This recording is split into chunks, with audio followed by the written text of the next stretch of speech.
My name is Sofia Zinovieva. My first monologue is from Eugene Onegin by Alexander Pushkin, originally published in 1832. I will be playing the role of Tatiana. This monologue can be found in chapter 3 of the poetic novel.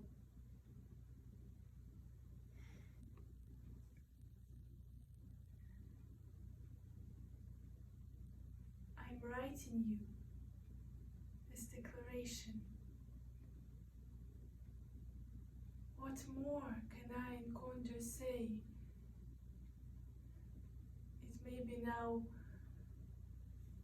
your inclination to scorn me and to turn away, but if my helpless situation evokes some pity for my woe, you won't abandon me, I know.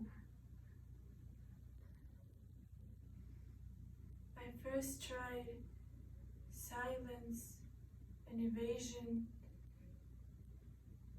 Believe me, you'd have never learned my secret shame had I discerned the slightest hope that on occasion, but once a week, I'd see your face,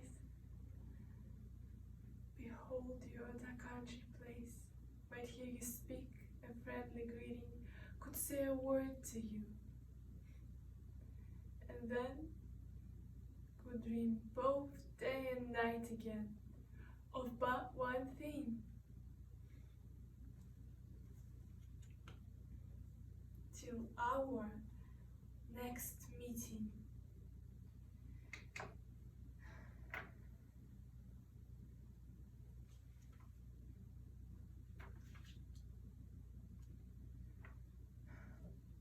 They say you like to be alone and find the country unappealing.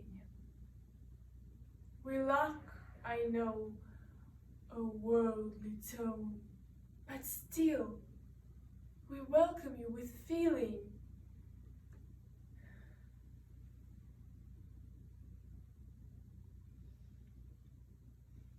Why did you ever come to call in this forgotten country dwelling? I'd not have known you then at all, nor known this bitter heartache swelling. Perhaps when time had helped in quelling the girlish hopes on which I fed, I might have found, who knows, another, and been a faithful wife and mother, contented with the life I led.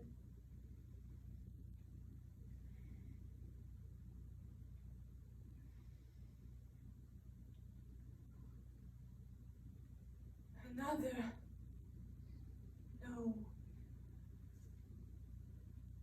In all creation, there is no one else whom I'd adore. The heavens chose my destination and made me thine forevermore. My life till now has been a token in pledge of meeting you, my friend.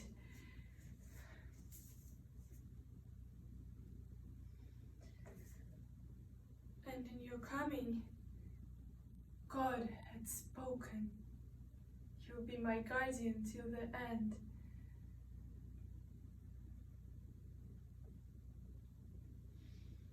You filled my dreams and sweetest trances, as yet unseen and yet so dear. You stirred me with your wondrous glances, your voice within my soul ran clear. And then the dream came true for me. When you came in, I seemed to awaken. I turned to flame. I felt all shaken, and in my heart I cried, "It's he."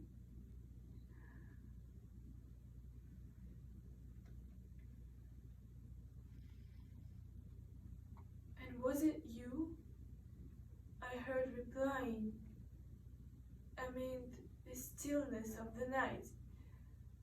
Or when I helped the poor and dying, or turned to heaven, softly crying, and said a prayer to soothe my plight? And even now, my dearest vision,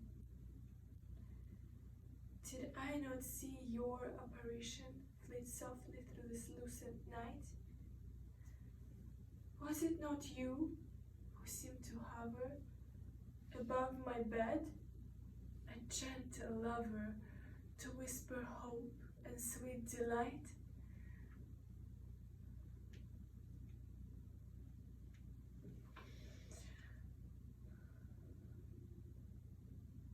Are you my angel of salvation, or hell's own demon of temptation? Be kind and send my doubts away.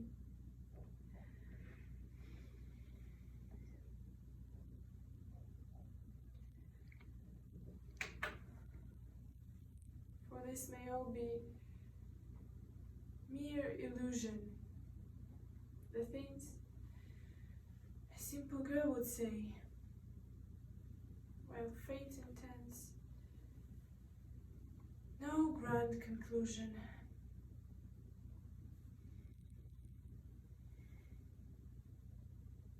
So be it then. Henceforth, I place my faith in you and your affection. I plead with tears upon my face and beg you for your kind protection.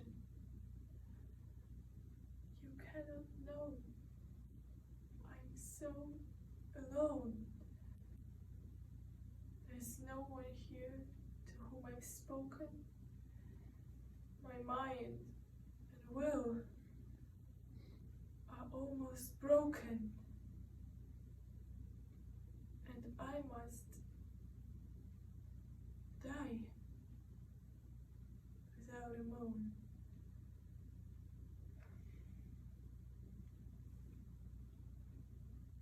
I wait for you and your decision. Revive my hopes with but a sign, or halt this heavy dream of mine. Alas, with well-deserved derision.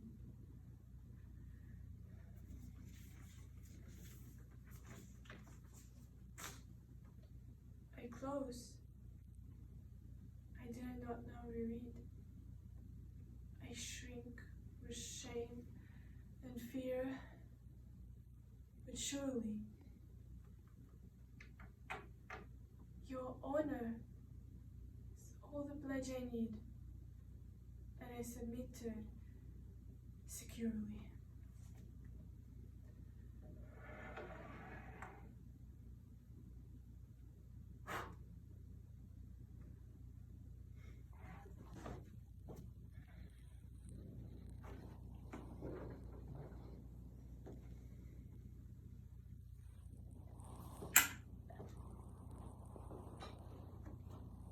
My second monologue is from Twelfth Night by William Shakespeare, originally performed in 1602.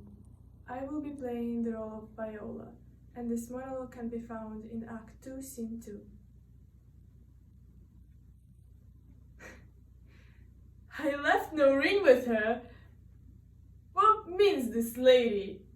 Fortune forbid my outsides have not charmed her.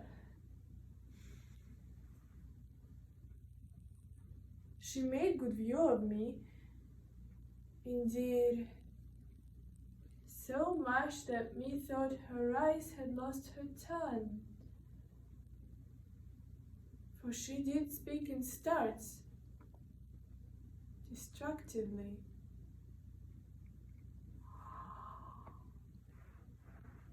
She loves me, Sure, the cunning of her passion invites me in this churlish messenger. None of my lord's ring? Why, he sent her none. I am the man.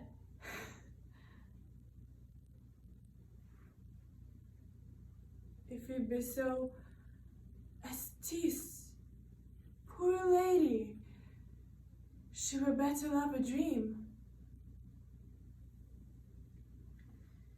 Disguise, I see thou art a wickedness, wherein the pregnant enemy does much.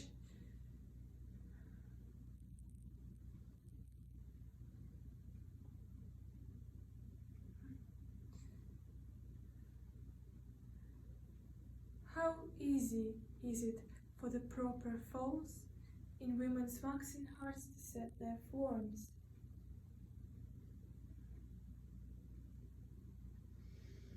Alas, a frailty is the cause, not we, for such as we are made, if such we be.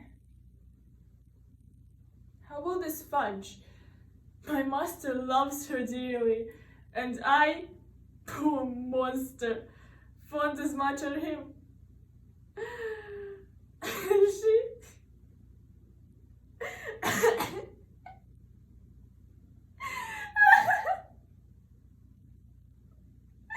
mistaken, seems to dote on me.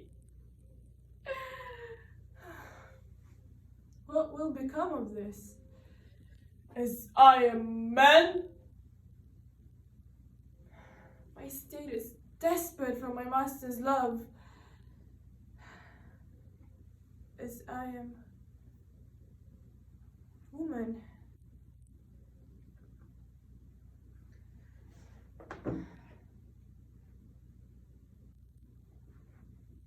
Now, alas the day, what breathless sighs shall poor Olivia breathe? O time, thou must untangle this, not I. It is too hard a knot for me to untie.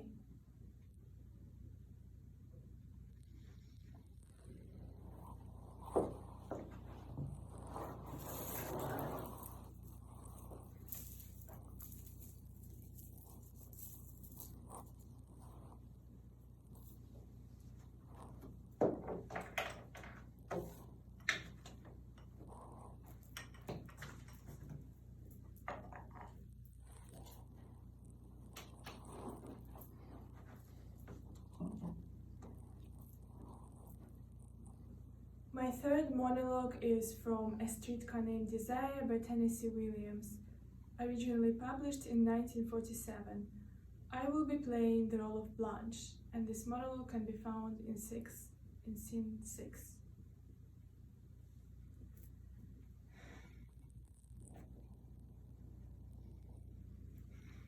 I loved someone too once, and the person I loved, I lost. He was a boy, just a boy, when I was a very young girl. When I was 16, I made the discovery. Love! All at once. And much, much too completely. It was like someone suddenly turned a blinding light onto something that had always been half in shadow. That's how it struck the world for me. But I was unlucky, deluded.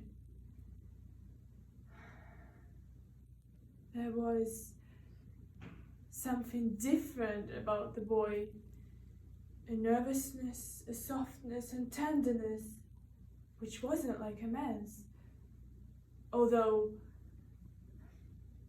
He wasn't the least bit effeminate looking. Still, that thing was there.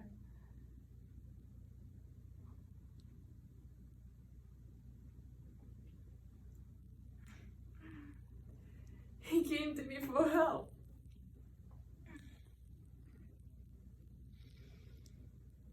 I didn't realize that. I didn't find out anything until after marriage, when we'd run away and come back, and all I knew was I'd failed him in some mysterious way and wasn't able to give him the help he needed but couldn't speak of.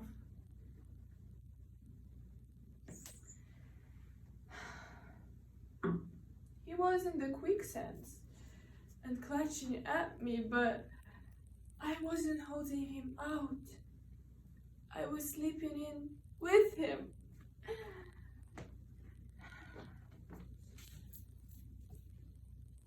I didn't know that. I didn't know anything except I loved him unmeasurably.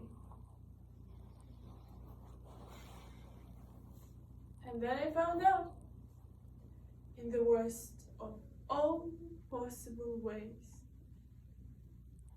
by coming suddenly into a room which I thought was empty, but which wasn't empty, but had two people in it. The boy I had married and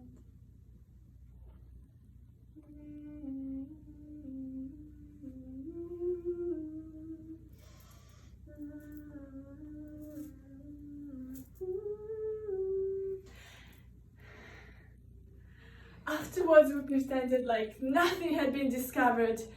Yes, the three of us drove out to Moon Lake Casino, very drunk and laughing all the way. We danced the Vesuviana. Suddenly, in the middle of the dance, the boy I had married broke away from me and ran out of the casino. A few moments later, a shot. I ran out. All did. All ran and gathered about the terrible thing at the edge of the lake. I couldn't get near for the crowding. Then somebody grabbed my arm. Come back. Don't come any closer. You don't want to see. See? See what? Then I heard voices say, Alan! Alan! Great boy.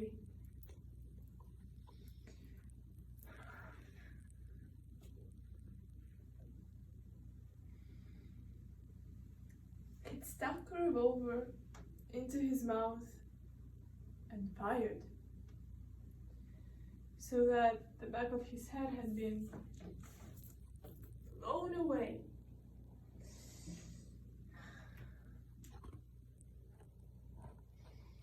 It was because on the dance floor,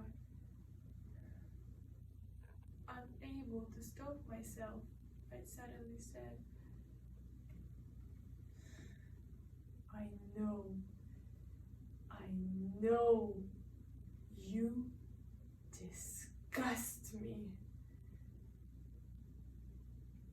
And then the searchlight, which had been turned on the world, was turned off again. And never, for one moment since, has there been any light that's stronger than this kitchen candle?